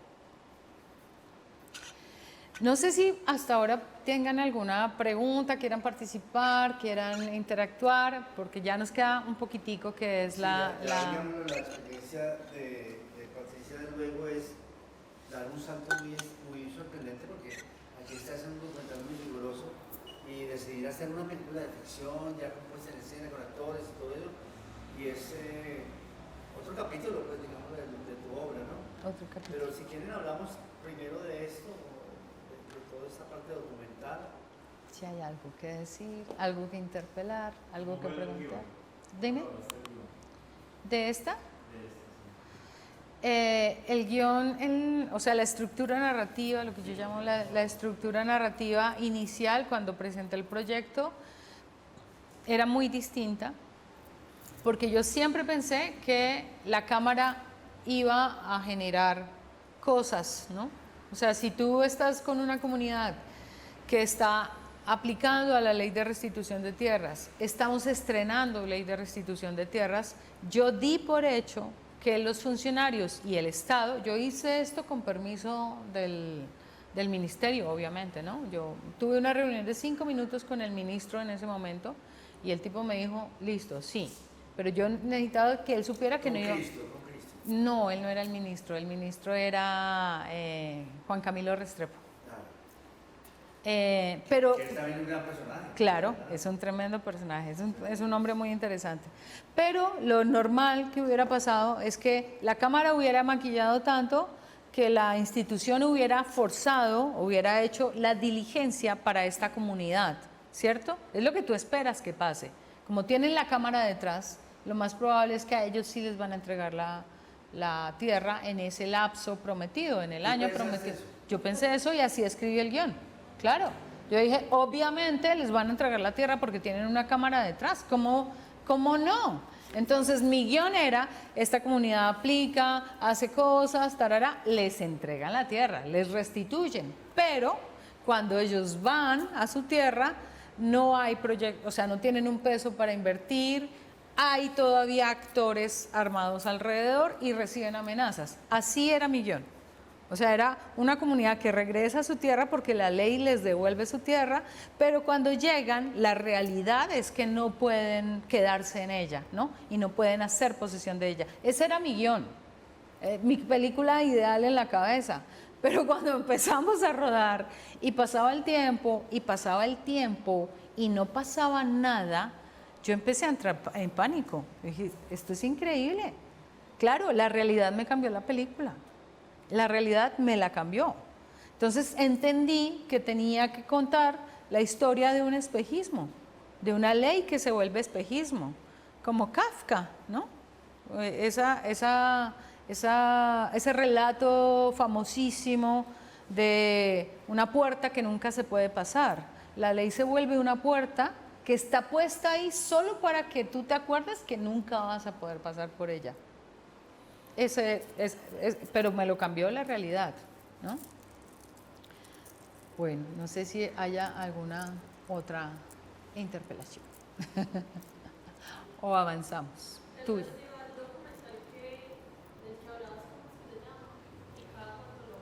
Está en este momento pasando, está creo que hasta el domingo. ¿Cuál? En la muestra internacional documental. Midbo se hace pues una versión en Bogotá y luego hace una versión itinerante. Siempre viene acá incluso al Colombo y bueno, a varias, tal vez a otros lugares de Medellín, pero estoy segura que al Colombo sí, en la versión itinerante. Entonces hablamos de un asunto de puentes en el mar. Sí, porque el salto de verdad es increíble. Yo cuando vi tu guión pues como de jurado, yo no creía que haciendo tus obras que ya habías hecho ese cambio tan tremendo, porque en general tengo la idea de que toda la gente de la música internacional del mismo, todo esto es una gente muy drástica en cuanto a los conceptos del documental. Lo digo para algunos amigos míos que ellos siempre me dicen lo mismo, ¿cierto? No existe el cine y la televisión. Y son muy rigurosos y además les ha tocado pues ver muchos cambios del lenguaje. O sea, están, digámoslo, en la vanguardia, en la punta de los cambios del lenguaje. Entonces, la pregunta que yo te hago, pues, digámoslo aquí en esta conversación es, ¿qué significa tu cambio? ¿Hacia dónde fuiste?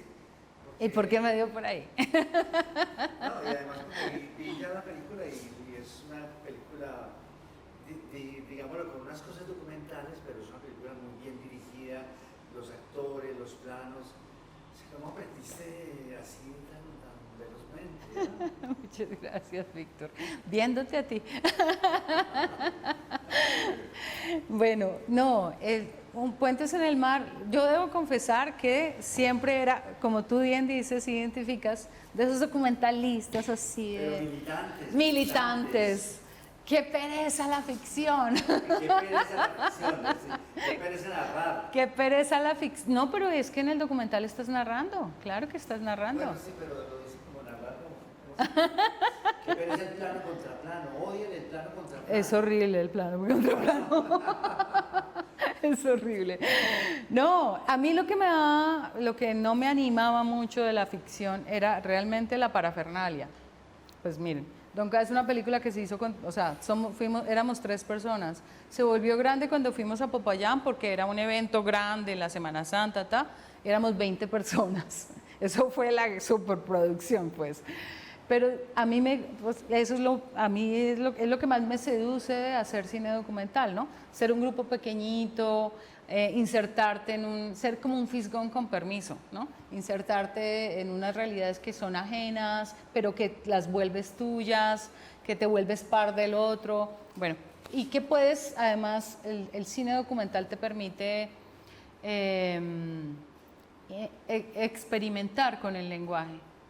Porque no es tan cerrada, las reglas no son tan cerradas como las reglas de la ficción.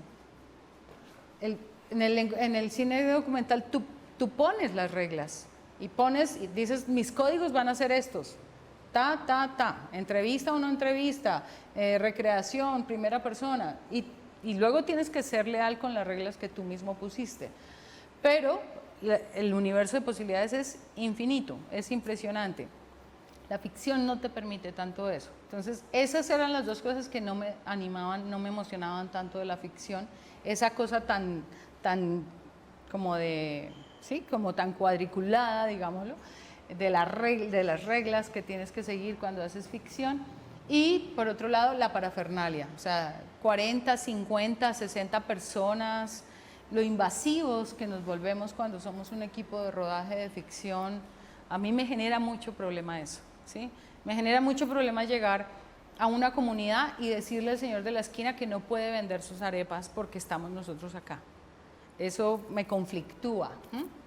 Entonces, pero a veces, o sea, así de duro es, y ni modo, o sea, a veces toca es como negociar con el señor y decirle cuánto vale su día de arepas y bueno, entonces yo se lo subvenciono, yo hago algo, pero me genera mucho problema.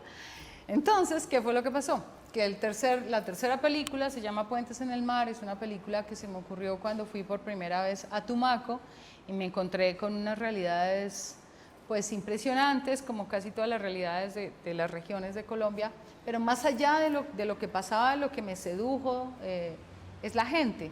Es unas personas con una alegría y con una capacidad de entrega que estaban viviendo las cosas más terribles y más espantosas, pero eran generosas, eran impecables en su andar, en su vestir, en su postura ante la vida. Eso me seducía mucho. Entonces, se me ocurrió la idea de hacer una película que se llama Puentes en el Mar. En ese momento era documental. Estuvo varios años rodando como documental. Le iba muy bien afuera en los eventos internacionales y no le iba nada bien en el FDC. Buscando la plata para hacerla, porque era muy híbrida. Desde el principio era así, decididamente híbrida. Jugaba mucho con esa línea entre el documental y la ficción. Y yo creo que bueno, ni idea, pero yo creo que por eso no le iba bien. El caso es que hubo un momento en el que yo decidí convertir esa historia en un guión de ficción. Cuando la historia originalmente, cuando era documental, era la historia de 3 personajes que vivían en 3 barrios de Tumaco. En Tumaco, pues como en muchas partes de este país, funcionan las barreras invisibles. Entonces quería mostrar cómo estos personajes estaban como encerrados, sin que hubiese una cárcel como tal, pero encerrados en su territorio, en su propio territorio. Y contaba tres personajes. cada vez que yo contaba la historia de los 3 personajes, la gente se quedaba prendada de un personaje, que era una mujer, que era mamá de un chico de 14, 15 años. Ella se me acercó en el proceso de investigación y me dijo, es que es el único que me queda, los otros ya crecieron, ya se fueron, y es el único del barrio al que no han reclutado las bandas. Pero me lo dijo así pasito, ¿no? Porque no se puede hablar muy duro. Me dijo, es que es el único que no ha reclutado. Y yo le dije, ¿cuál es la banda? Y me dijo, Los Rastrojos. Entonces, claro, era todo terrible, pero no dejaba de sonreír. Entonces me decía, entonces yo lo acompaño al colegio, yo le vigilo el celular, yo no lo dejo tener amigos. Y yo decía, esta mujer está loca. Se enloqueció, pero a mí me hubiera pasado, yo soy mamá, me hubiera pasado lo mismo si vivo en la Comuna 5 en Tumaco y tengo un hijo de 14 años, que es el único al que las bandas no han reclutado en mi cuadra, ¿sí? Hago lo mismo exactamente, que es exactamente lo que no hay que hacer, ¿no? Entonces, siempre que contaba esa historia, contaba 2 historias más y la gente se prendaba de esa historia. Claro, es la historia universal. Es la historia universal. O sea, no hay que vivir en Tumaco para entender esa historia. Hay que ser mamá o hay que ser hijo. Y todos somos o mamás o papás o somos hijos. ¿Sí? Ahí está la universalidad. Entonces yo decidí convertir esa historia en un guión de ficción, como conocía el universo bastante bien. La verdad es que, como tú bien dices, el guión quedó bien escrito y funcionó. Ahí sí los recursos pues se lograron reunir, sabiendo además que es mucho más dinero, muchos más recursos. Esa es la otra cosa, el otro dilema que me genera la ficción.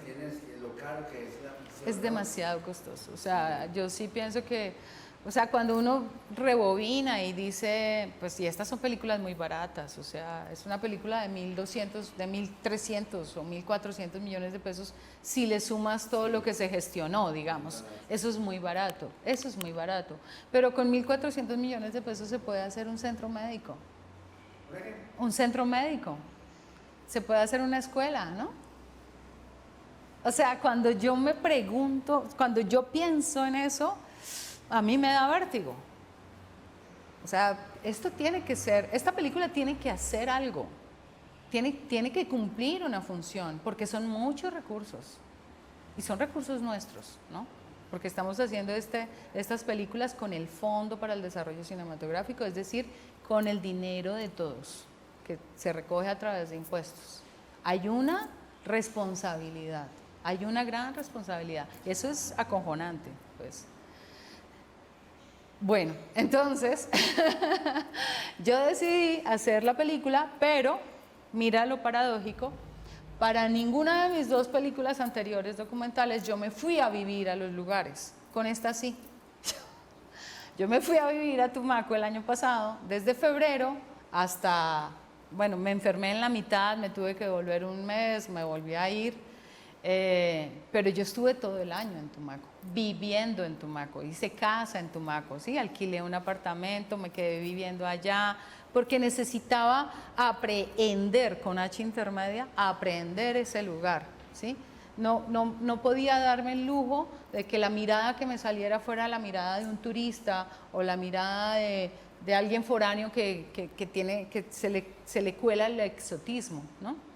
Eso no lo podía permitir. Yo conocía ya el territorio, pero tenía que conocerlo íntimamente, tenía que hacer una verdadera inmersión. Yo me fui a vivir a Tumaco. La mayoría, todos los personajes todos los actores son actores no profesionales que formamos en un taller que duró 3 o 4 meses que hice. Fagua estuvo conmigo las primeras 2 semanas haciendo el casting y 1 semana haciendo el taller, y luego me dejó y yo estuve trabajando con los pelados, 3 o 4 meses. Nada que ver con tus procesos que son de 2 años, pero uno hace lo que puede. Y me llevé a una actriz profesional, una actriz de formación, y paradójicamente el mayor trabajo fue con ella. Porque yo tenía que convertir a esta actriz, que es maravillosa, es bella, es expresiva, es afro, por supuesto, pero que es bogotana, ¿sí? La tenía que convertir en una señora tumaqueña. Entonces me la llevé un mes antes y todos los días ella estaba con las mujeres de la comunidad que nos acogió, aprendiendo cómo pelar camarones, cómo caminar por esos puentes, porque pues no es nada fácil caminar por esos puentes. Entonces, bueno, es la película de esta mujer que vive con esta angustia horrible y cuenta el día, muy aristotélica, cuenta el día en que la vida le cambia a los dos, porque sus temores se vuelven realidad. Juega con esta imagen de caminar por encima de estos puentecitos, ¿no? Entonces, cuando uno va al Pacífico y entra a estos territorios palafíticos, que es la gente que le ha ganado terreno al mar con estos pilotes, y que tiene que entrar y salir y comunicarse entre una casa y otra, entonces hacen puentecitos, es increíble. Esos puentes, tú no sabes cuál de esas tablas está rota o está podrida porque llueve mucho, es la zona del mundo donde más llueve todo el tiempo, y la tabla podrida no se nota, no se ve, tiene el mismo aspecto que las otras tablas, por lo tanto tú puedes ir caminando, pisar mal y te vas literalmente para donde ya saben que uno se va, ¿no? Porque la marea sube y la marea baja, ¿no? Y cuando la marea está arriba, pues te encuentras con el agua llena de, y cuando la marea baja, pues te encuentras con el piso lleno de. Entonces, la película juega con esta idea de territorios donde cada paso que se da debe estar calculado. Territorios frágiles. Siempre estás pisando un territorio frágil cuando vives en estos lugares, ¿no? Y aún así, es lo más bonito, la gente no sobrevive, la gente vive, la gente celebra cumpleaños, la gente se enamora, la gente construye su casa y le hace un segundo piso cuando puede, ¿sí? Cuando no es solamente madera, la gente va a la universidad, así sea a distancia, ¿eh? Y hay un montón de niños y de niñas que están, por ejemplo, saliendo profesionales. Y hay una casa afro, un centro cultural para jóvenes. Y de allí encontramos a nuestros personajes, por ejemplo. Entonces, de eso quería hablar. Eso era un poco lo que quería contar. La película cuenta ese día en que el chico da un paso mal calculado. Primero cuenta el día de ella, luego cuenta el día de él. Y luego se va a la noche cuando ellos dos se encuentran y ahí viene la resolución del conflicto. Súper aristotélico, todo pasa en 24 horas. ¿Cuándo se va a ver? ¿Cuándo la podemos ver? Pues yo espero de todo corazón que el siguiente año, a comienzos, en el primer trimestre, vamos a ver. Por lo pronto ya tenemos el aval de Cine Colombia otra vez, que le gustó mucho la película y pues vamos a estar en... Digámoslo, ¿qué le decías a la actriz profesional para que se acercara a los naturales? ¿Cuál era el método? Pues porque en estos días alguien me hizo la misma pregunta, me dijeron, pero ¿qué le puedes decir a los actores profesionales o que están estudiando del actor natural que les pueda servir? Entonces, pues, pensé algunas cosas. ¿Por qué? ¿Ustedes qué pensaron? ¿Tú qué hiciste, digamos, para que se volviera más natural? Claro, el método es hacer que se olviden del método. Hay una cosa que a mí me ayudó muchísimo, que de las cosas que me enseñó Fagua, y es este trabajo con la forma de respirar, es entender que puede ser al revés, que puede ser no el estado mental el que te cambia el cuerpo, sino el cuerpo el que te cambia el estado mental. Entonces, manejar esto del cuerpo y de las respiraciones me ayudó, pero un montón. O sea, cómo hacer que ella y ellos tengan miedo sin que vengan a su cabeza imágenes horrendas, porque yo creo que no es necesario hacer sufrir a los actores, pues, por ejemplo. Eso por un lado. Y por el otro lado, fue un método muy documental. Es lo que te digo, fue hacer que ella fuera todos los días al barrio, hablara con las señoras, cogiera el acento de las señoras, ¿sí? Y que se volviera, casi que literalmente, no que se volviera, que entendiera que no había una gran distancia, ¿sí? Es encontrar en el otro lo que se me refleja, es entender que el otro en realidad no está tan lejos, ¿sí? La señora Magdalena del barrio El Bajito que vende cocadas, es una gran amiga, o sea, es una mujer que nos encontramos y nos abrazamos de corazón, ¿sí? Ella no está tan lejos, y yo no la siento tan distinta a mi mamá, por ejemplo, ¿sí? Entonces, cuando tú eliminas esa barrera y dejas de ver al otro como alguien tan lejano, tan raro, tan exótico y tan ajeno, creo yo, para un actor, es mucho más fácil encontrar en sí mismo lo que hay, esos rastros que hay del otro y hacer que afloren. Eso sonó muy intelectual y muy raro y muy enrevesado, pero creo que eso fue un poco por el camino que llevamos para lograr que ella se quitara esa cosa que tienen los actores profesionales, no todos, por favor, por supuesto que no todos, pero muchos que son de escuela tienen esa cosa de actuar. Tengo la primera versión del tráiler. Entonces, claro que lo podemos ver. Vamos a ver. Y ya terminamos. Y antes, muchas gracias por darnos esta primicia, porque nadie la tiene. Sí, esto sí. Patricia ya la hizo un largo, y ya está terminado, y ya está listo. Y bueno, ojalá les guste y la vayan a ver.